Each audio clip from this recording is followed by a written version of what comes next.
태어나는 모든 것에는 죽음이 있습니다. 별도 예외는 아닌데요. 별 중에서 태양보다 10배 정도 무거운 별은 마지막을 대폭발로 장식합니다. 이때 별은 태양 10억 개의 밝기로 빛나던 초신성이 된다고 하는데요. 네, 오늘 별별 이야기에서는 서울대학교 물리천문학부 윤성철 교수와 함께 초신성에 대해 알아보겠습니다. 네, 교수님 안녕하세요. 어서 오세요. 네, 안녕하세요. 네, 반갑습니다. 네, 반갑습니다. 사실 이 초신성 하면은 어렸을 때부터 얘기를 들어봤지만 나이 든 별이 거대하게 폭발하면서 죽음을 맞이하는 그런 정도로 알고 있거든요. 네. 초신성은 어떤 것을 말하는 건가요? 그러니까 초신성이라는 말 자체는 원래 새로운 별이다. 그래서 서양에서는 노바라는 말을 썼고요. 그래서 네. 신성이라는 뜻이었는데 우리나라에서도 이제 초신성 관측이 꽤 자주 있었고요. 예를 들면 조선시대 관상감의 천문학자들이 초신성의 밝기 변화를 이제 매일 기록을 해가지고 조선 왕조실록에 기록된 사례도 있고요. 그래요. 그래서 우리나라에서는 그거를 손님별이라고 불렀어요. 네. 객성. 갑자기 나타났다 사라지니까 아. 잠깐 방문했다 사라진 별이다. 그래서 손님별이라고 불렀었죠. 근데 초신성이 이제 왜 발생하느냐?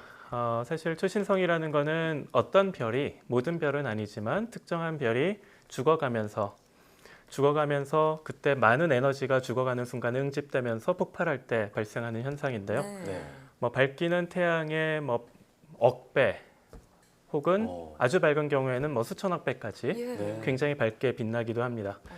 그리고 생각보다 초신성은 우주에서 굉장히 자주 발생하고 있어요. 예를 들면 네. 1초에 한 10번 정도의 초신성이 지금 이 우주에서 끊임없이 발생하고 있습니다. 예, 그렇군요. 네. 자, 그러니까 별이 폭발하면서 갑자기 밝아져서 마치 새로운 별처럼 보이는 것을 신성이라고 하는데 그중에서도 밝기가 강한 것을 초신성이라고 부른다 정리를 예, 해주셨는데요.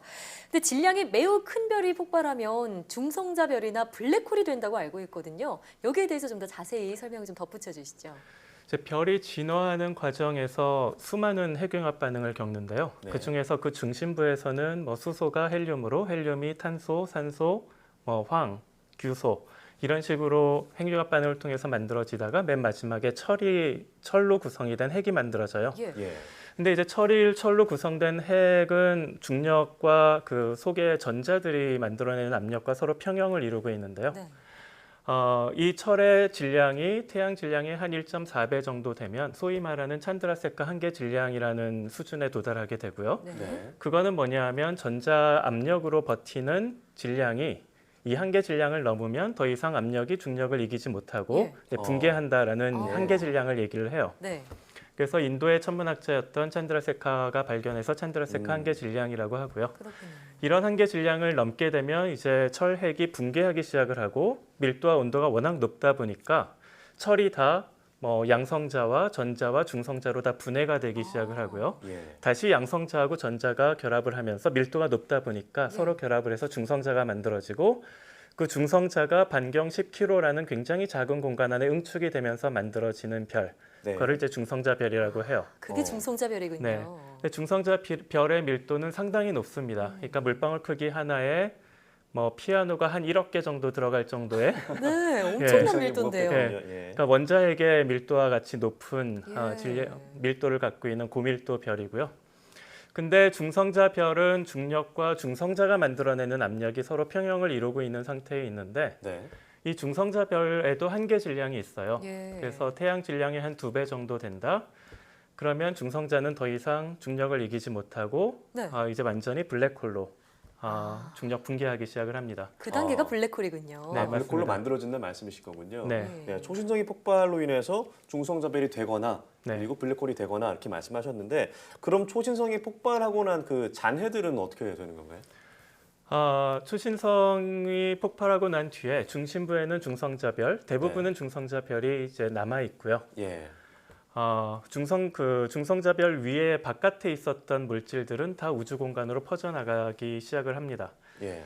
근데 그 초신성 잔해가 중요한 이유는 뭐냐 하면 별 내부에서는 핵융합 반응을 통해서 수많은 중원소들이 만들어지는데요. 예. 별이 처음 만들어지는 순간에는 대부분 수소하고 헬륨밖에 없었지만 수소 핵융합 반응을 통해서 탄소라든가 산소라든가 질소라든가 더 나아가서 철이라든가 금이라든가 이런 금속까지 예. 그러니까 우리 인체를 구성하거나 우리 지구를 구성하는 중원소들이 초신성 안에서 별 안에서 예. 만들어지고 초신성 폭발을 통해서 그것이 이제 우주 공간에 퍼져나가는 퍼져나가기 거군요. 시작을 하는 거죠. 아. 그래서 최근에 이제 흥미로운 사례를 저희가 말씀드린다면 예. 2013년에 서울대 물리천문학부에 계신 구본철 교수님께서 캐스 A라고 하는 카시오페이아 자리에 있는 초신성 잔해를 네. 이제 면밀하게 이제 관찰을 하셨고 거기에 굉장히 많은 인이 존재한다는 사실을 발견하셨어요. 인이요. 예. 네. 이제 인이라는 거는 뭐 성냥에도 있는 원소이긴 하지만 예. 사실은 지구상에서 발견되는 모든 생명체에서 공통적으로 발견되는 원소 중에 하나예요. 예. 수소, 탄소, 질소, 황, 뭐 이것과 더불어 인이라는 거는 뭐 생명체에 굉장히 중요한 원소인데 DNA의 뼈대가 되기도 하고요. 예. 생체의 에너지를 만드는데 중요한 역할을 하는 원소이기도 하고요. 네. 근데 구본철 교수님께서 실제로 그러한 중요한 원소가 초신성 안에서 만들어진다라는 사실을 관찰을 통해서 검증을 하신 사례가 있습니다. 네. 그래서 이렇게 모든 인간들은 사실은 인간을 구성하는 모든 원소들은 수소를 제외하면 다 이렇게 별 안에서 만들어져서 초신성 폭발을 통해서 우주 공간에 흩어진 원소들이 모여서 지구가 되고 인간이 되었거든요. 예. 그래서 이제 천문학자들은 인간을 별먼지다. 왜냐하면 별이 남겨놓은 먼지가 결국 인간이 됐기 때문에 네. 아. 별먼지다 혹은 생각하는 별먼지다라는 식으로 얘기를 합니다. 맞는 비유네요. 예. 네. 네, 그러니까 생명체를 구성하는 6대 원소 중에 하나인 인이 초신성 폭발로 이렇게 퍼져나가서 생명체의 기원을 만들었다 이런 얘기 해주셨는데 지금 겸손하셔서 본인 말씀은 안 하셨는데 우리 교수님께서도 공동 연구진에 참석하셔서 네, 이걸 맞아요. 최초로 발견을 하셨죠. 네, 제가 좀 도와드렸습니다. 네. 자, 또 이 초신성이 최근에는 우주 팽창의 비밀을 알려주는 열쇠로 주목을 받고 있다고 하는데 이건 또 어떤 얘기인가요?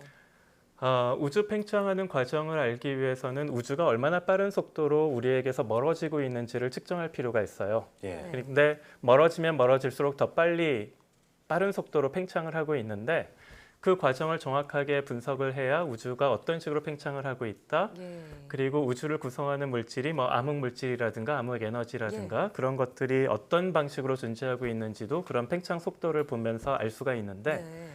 그런 거를 제대로 하기 위해서는 아주 멀리에 있는 천체까지의 거리와 그 천체의 후퇴 속도를 우리가 측정을 할 수가 있어야 돼요. 네. 네.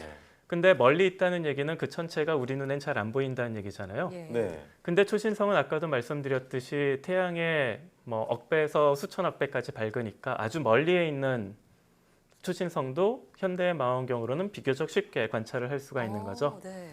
그리고 어떤 초신성의 경우에는 그 초신성의 밝기 변화를 통해서 밝기가 어떻게 되는 절대 밝기가 어떻게 되는지 비교적 정확하게 측정할 수 있는 방법이 개발되어 있고요. 예. 근데 그걸 통해서 거리를 측정할 수가 있어요. 그러니까 예를 들면 초가 우리 눈앞에 있으면 굉장히 밝게 보이지만 아주 멀리 있으면 어두워 보이죠. 예. 네. 그러니까 초의 밝기가 얼마나 어두운지 그거를 우리가 알면 초까지의 거리를 우리가 알 수 있는 알 수 것처럼 있겠죠. 초신성의 겉보기 밝기가 어떤지 우리가 측정을 하면 그 초신성까지의 거리가 어떻게 되는지 우리가 알 수가 있고요. 네. 그리고 그 초신성이 뭐 그 우리 지구로부터 얼마나 빠른 속도로 우주 멀어지고 팽창에 있는가. 의해서 예. 멀어지고 있는지를 측정을 하면 그 거리에서의 후퇴 속도를 알 수가 있으니까 그거를 통해서 우주 팽창의 역사를 우리가 추적을 해볼 수가 있는 거죠. 유추할 수 네. 있겠네요. 네. 우주 팽창의 역사를 맞춰가는 퍼즐 한 조각씩 맞춰가는 과정이라고 볼 수 맞습니다. 있겠는데요. 네. 자, 더 많은 이 우주의 비밀이 밝혀졌으면 좋겠고 또 교수님을 통해서 또 알려졌으면 좋겠다는 생각이 네, 듭니다. 고맙습니다. 네. 네, 오늘 말씀 고맙습니다. 네, 예, 너무 감사합니다. 재밌었습니다. 예.